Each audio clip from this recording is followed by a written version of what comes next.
اور اس کے بعد وہ ذرا دور گیا اور آنکھوں سے اوجھل ہو. اس واقعے کا بہت اثر پڑا. اس کا اوجھل ہو جانا ان کو کھٹکا کی کوئی خاص آدمی اور سمجھانے آیا تھا. کچھ 15-16 سال کی عمر ہوگی اس وقت. اس کے بعد ایک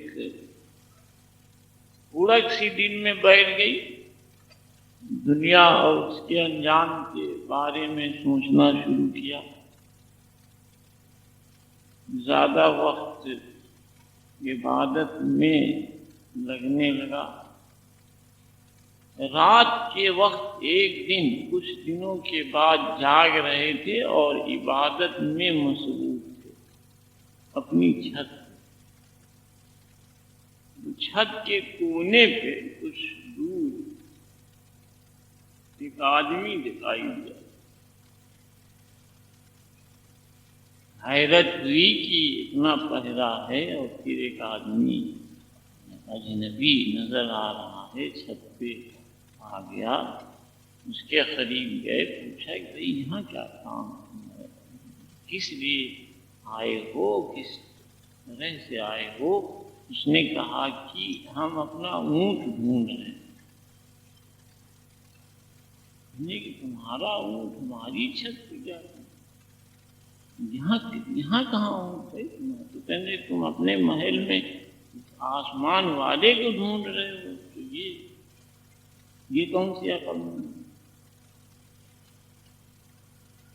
بس اس کے بعد وہ قلب جو پلٹا اس دنیا سے اس دنیا کی طرف, تو صبح کے وقت انہوں نے اپنے تمام عمائدین سلطنت کو جمع کیا اور ان سے کہا کہ اب حکومت سے ہم اب برطرف ہوتے ہیں. خود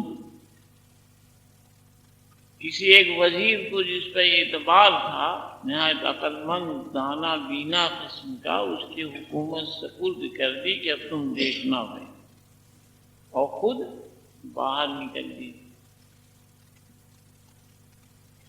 تو صبح سے شام تک چلتے رہے. جنگل آ گیا. اب جب ویرانہ آیا اور شام ہونے لگی تو بہت گھبرائے, اور جب گھبراہٹ انتہا کو پہنچ گئی تو انہیں محسوس ہوا کہ کسی نے کندھے پہ ہاتھ رکھا.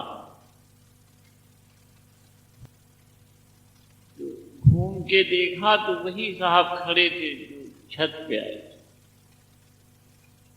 کہنے لگے کہ تم فکر نہ کرنا,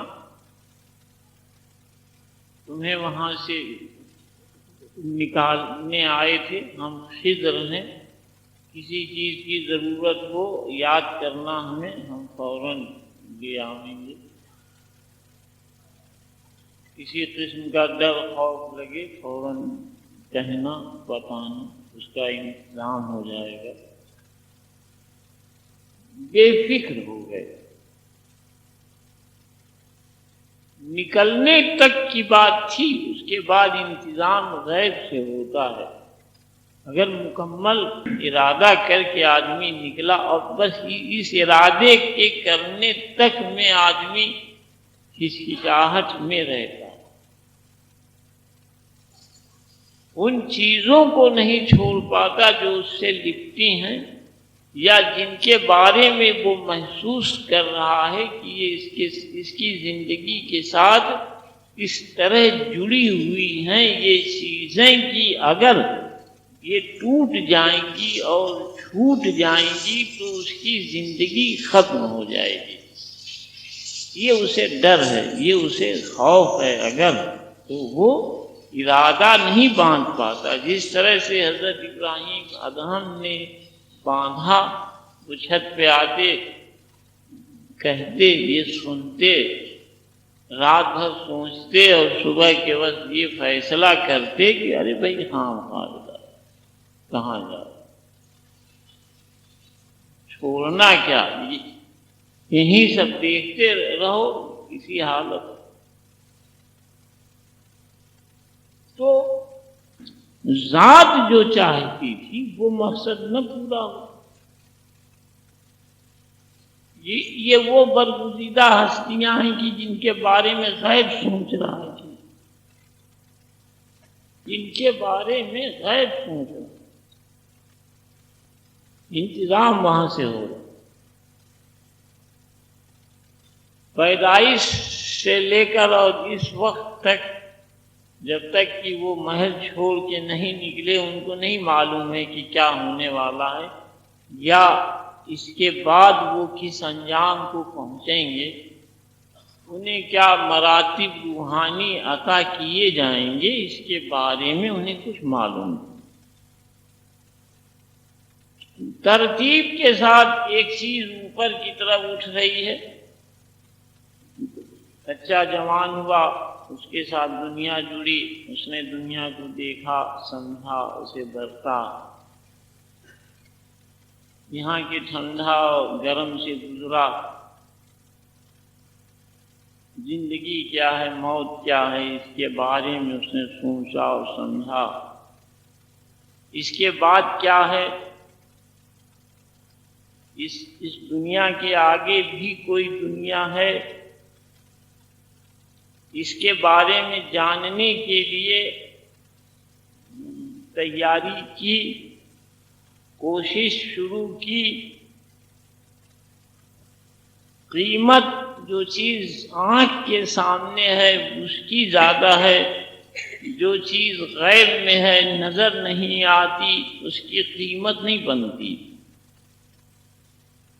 سچائی یہ ہے کہ اس کی قیمت نہیں بنتی، خیال بنتا ہے. صرف سنتے سنتے لوگوں کے پاس بیٹھتے بیٹھتے ایک خیال بنتا ہے صرف کہ یہ کیا چیز ہے، اس کے بارے میں بھی کچھ جان لیں. ان سے سنا ہے، ان سے سنا ہے، یہ کہانی سنی ہے، وہ قصہ سنا ہے، وہ ایسے تھے، وہ ایسے تھے.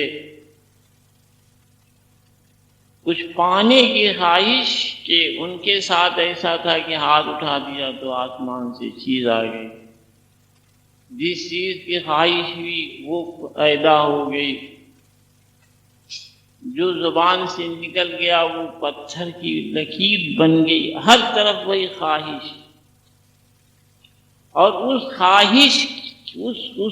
خواہش کے ساتھ جڑی ہوئی جستجو. جیسے دنیا میں پا لینے کی خواہش کہ یہ پا لیں گے تو یہ نوکری مل جائے گی تو اتنی تنخواہ ملے گی، پھر اتنے دنوں میں اتنا روپیہ جمع ہو جائے گا، اتنا روپیہ جمع ہو جائے گا تو ایک مکان بن جائے گا، ایک مکان بن جائے گا تو پھر میرج ہو جائے گی، میرج ہو جائے گی تو بچے پیدا ہوں گے، بچے پیدا ہوں گے تو پھر ان کا پڑھانا لکھانا، اس کے لیے اور دولت کی ضرورت پیش آئے گی تو پھر اور آمدنی کی خواہش پیدا ہوئی. اسی طرح سے یہ دنیا کہ ابھی اس دنیا کے بارے میں سنتے رہیں کہ یہاں یہ ملتا ہے، یہاں یہ ملتا ہے، یہاں یہ ملتا ہے، یہاں یہ ملتا ہے، یہ رتبہ ملتا ہے، یہ رینک ملتا ہے، یہ مرتبہ ملتا ہے. ہر طرف ایک ہی بات، کچھ نہیں ملتا. یہ اگر بات ہو تو پھر خامخواہ بلا وجہ زندگی خراب کرے. لا حاصلی کے مقام ایک جگہ پر ہے حضرت رومی نے، میں اس لیے استعمال کر رہا ہوں کہ وہ لا حاصلوں کا مقام ہے. حضرت رومی اس پردے میں جو کچھ فرما رہے ہیں وہ آپ لوگ سن لیں تو سینے ہٹنے لگے. آپ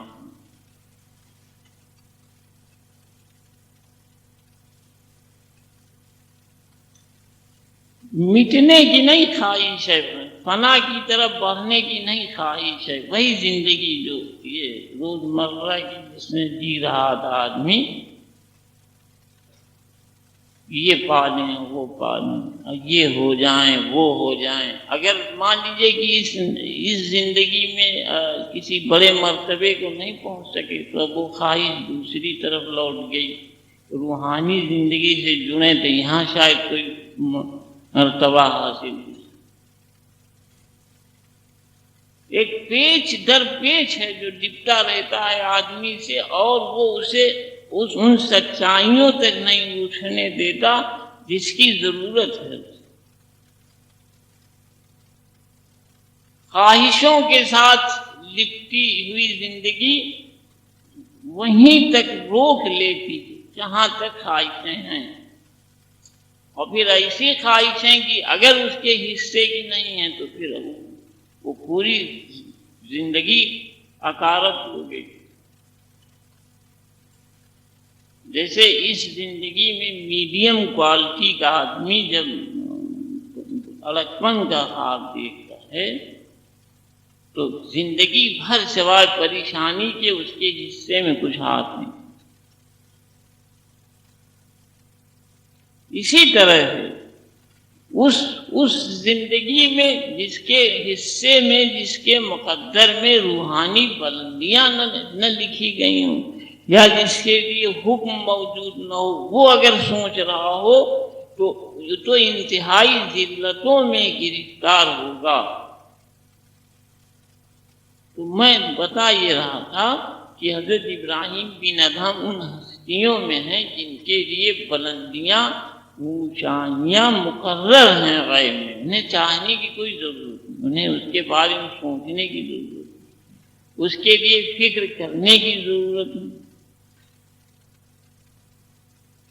حضرت خضر علیہ السلام ہر ایک کے یہاں نہیں آتے، خال خال کہیں کہیں کسی بزرگ کے یہاں اس طرح سے ظاہر ہوئے ہیں۔ سوچتے رہے لوگ تمام حضرت خضر ملتے، حضرت خضر ملتے، حضرت خضر۔ تو فنا کی طرف بڑھنے کی جو تعلیم دی جاتی ہے صوفیوں میں، اس کا مطلب یہی ہوتا ہے کہ تھوڑے دنوں تک اپنے کو ہر خواہش سے الگ رکھو۔ الگ رکھو گے، خیالات جتنے کم ہوتے جائیں گے تمہارے اندر،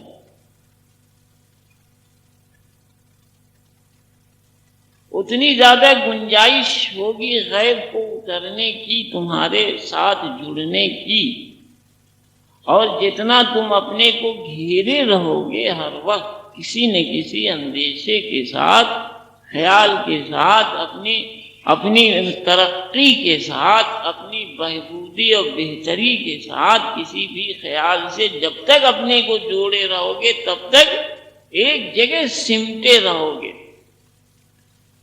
اور غیب کے دروازے بند رہیں گے، اس لیے کہ انہیں اترنے کی جگہ نہیں ہے۔ غیب کا اترنا اس وقت ہو پاتا ہے کہ جب تم نے اپنے اندر کی دنیا کو خالی رکھا ہو۔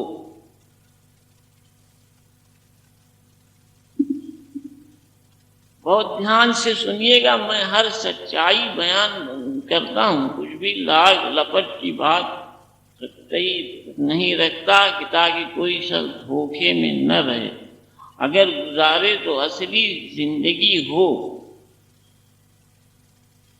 روحانیت کی اصلی زندگی ہو، اس میں کسی دھوکے کا کوئی سوال نہیں۔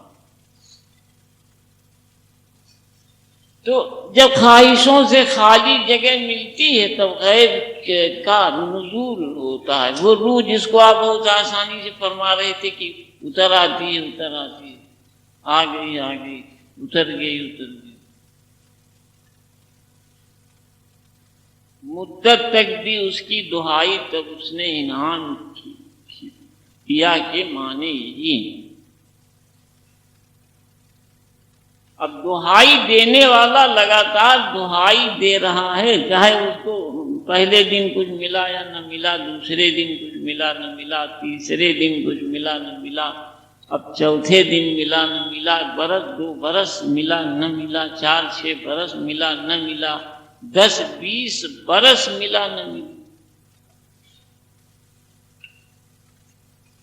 دہائی دے رہا ہے اپنی پرورش کے لیے، صرف روحانی پرورش کے لیے، کسی مرتبے کی خواہش میں نہیں کہ قطب ہو گیا ہے یا غوث ہو گیا ہے یا ابدال ہو گیا ہے، اوتاد ہو گیا، اپنی طرف سے سب جوڑ لے آدمی۔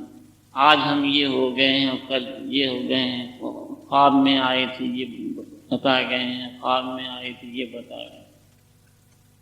اس طرح کے ہزارہا دھوکے لگتے ہیں، اور نتیجے میں کچھ ہاتھ نہیں آتا۔ تو مدت تک بھی اس کی دہائی تب اس نے انعام کیا۔ حضرت ابراہیم بن ادہم کی زندگی دربار میں ان فقیر کے آنے کے بعد کئی برس اور گزرے ہوں گے، اس کے بارے میں کچھ ذکر نہیں ملتا کہ کتنے سال کے بعد حضرت خضر پھر چھت پہ نمودار ہوئے تھے۔ لیکن ہم اپنی طرف سے سوچتے ہیں یا سمجھتے ہیں کہ 2 4 6 سال کا وقفہ ضرور گزرا ہوگا، اور اس 4 6 برس کے درمیان میں انہوں نے تیاری کی ہوگی، زمین بنانے کی تیاری کی ہوگی۔ اس دنیا کو جسے انہوں نے رات بھر میں چھوڑا تھا، اسے چھوڑنے کی تیاری کر رہے ہوں گے 4 6 برس سے مسلسل، تب جا کے وہ کام ایک جھٹکے میں مکمل ہو پایا، ورنہ نہ ہو پاتا۔ وہاں سے شروعات تھی اور یہاں پہ انجام آیا اس کا۔ آپ چاہیں ایک دن میں فیصلہ کر دیں، ناممکن۔ آپ 4 6 برس پہلے سوچیں گے، سمجھیں گے، اس کی تیاری میں رہیں گے کہ کس طرح سے آگ میں کودنا ہے ہمیں۔ یہ انعام ہے جو حضرت خضر نے کہا کہ بھائی مطمئن رہنا، بالکل خوش ہیں اس بات سے کہ شخص نے کتنی جوان مردی سے کام لیا ہے، کتنے جذبے سے کام لیا، اپنے سچے ہونے کا ثبوت دیا ہے اس شخص۔ یعنی اس میں سفلی مادہ بہت کم ہے، نہ ہوگا سفلی حصہ، یہ صرف علوی حصہ رکھنے والے لوگوں میں سے ہے۔ حضرت ابراہیم بن ادہم کی پیدائش کے بارے میں کئی بار ذکر آیا ہے، لیکن وہ پوچھوں گا تو اس میں بھی کوئی نتیجہ نہیں۔ اگر اسے کسی صاحب سے کہوں کہ دوہرا دیجیے، بتا دیجیے، جیسے نیاز صاحب نے ان سے کہیں، یا اجمل صاحب سے کہوں، یا ڈپٹی صاحب سے کہوں، تو کیوں بھائی نیاز صاحب جی ان کی پیدائش کے بارے میں؟ پیدائش کے بارے میں یہ ہے حضور کہ جب وہ ان کے اس کو جوتے کا کام کر رہے تھے، ایک جگہ بیٹھ کر کے ایک بادشاہ کی لڑکی کو صرف جاتے ہوئے دیکھ لیا۔ کون تھے؟ ادہم۔ کہاں کی تھی؟ اب یہ وہ جو ملک کا نام بھول گئے، نہیں یاد۔ جب اپنے لوگوں میں بیٹھ کے کسی کو بتاؤ گے تو کچھ ہو جائے۔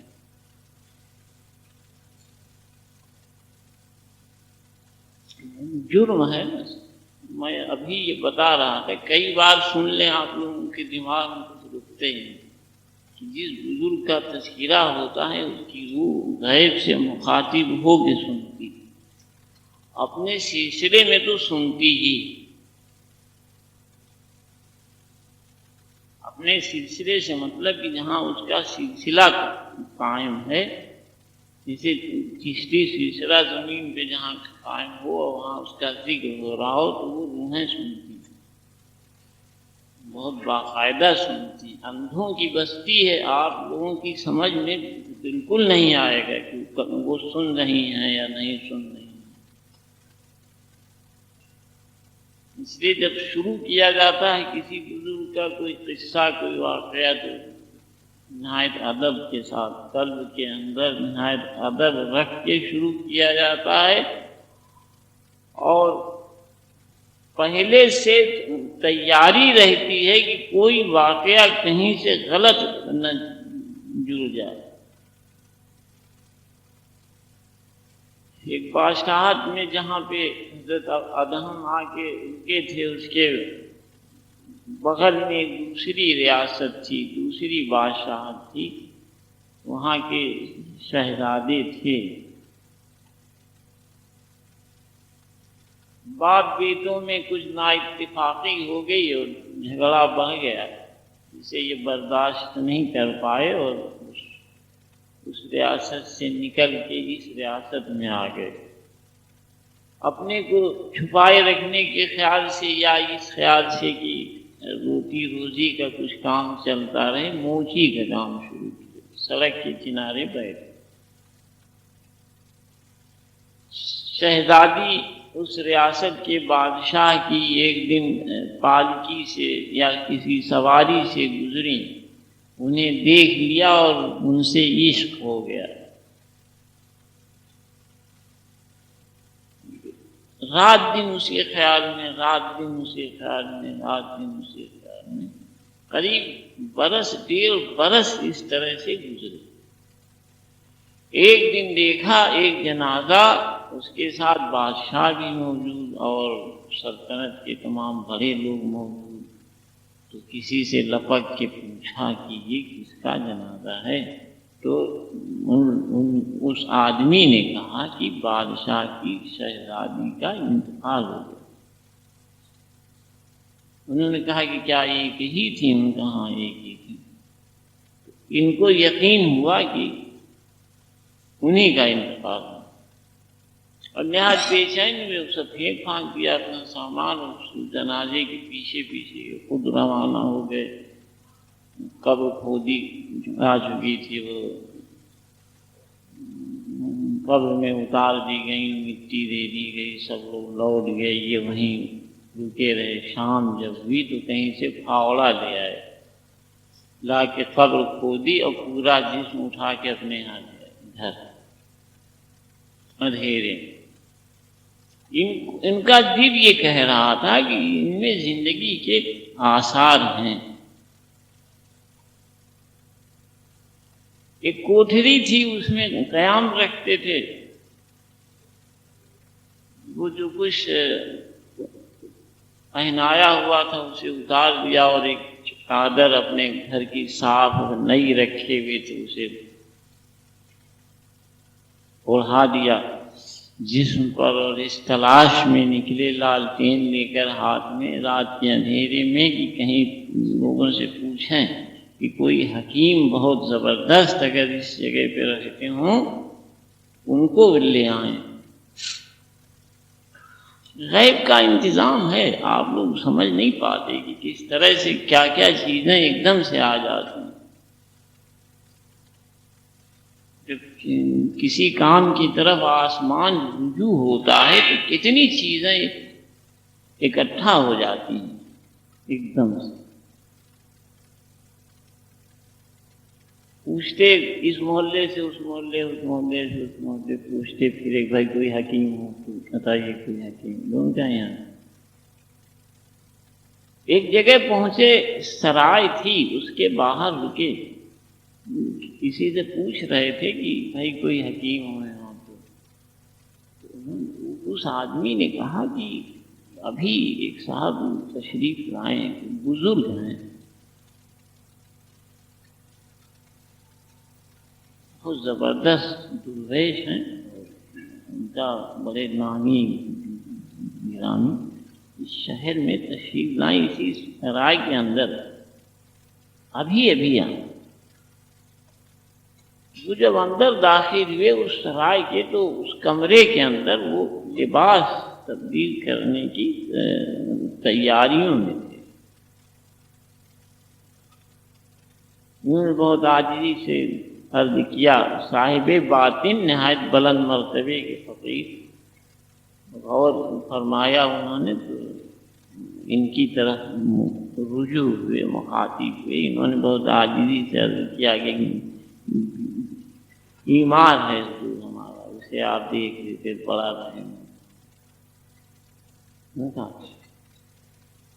تو جو جسم سے اتار رہے تھے کپڑے وغیرہ انہیں روک دیا آپ نے اور کہا اچھا ہمراہ ہو گئی، آگے آگے یہ پیچھے پیچھے وہ. اس کوٹھری کے اندر آئے، ایک جگہ انہیں بٹھایا اور کہا کہ یہ مریض ہیں. فقیر نے نبض پہ انگلی رکھی، علم ہو گیا واقعات کا کہ وہ واپس ہو چکی.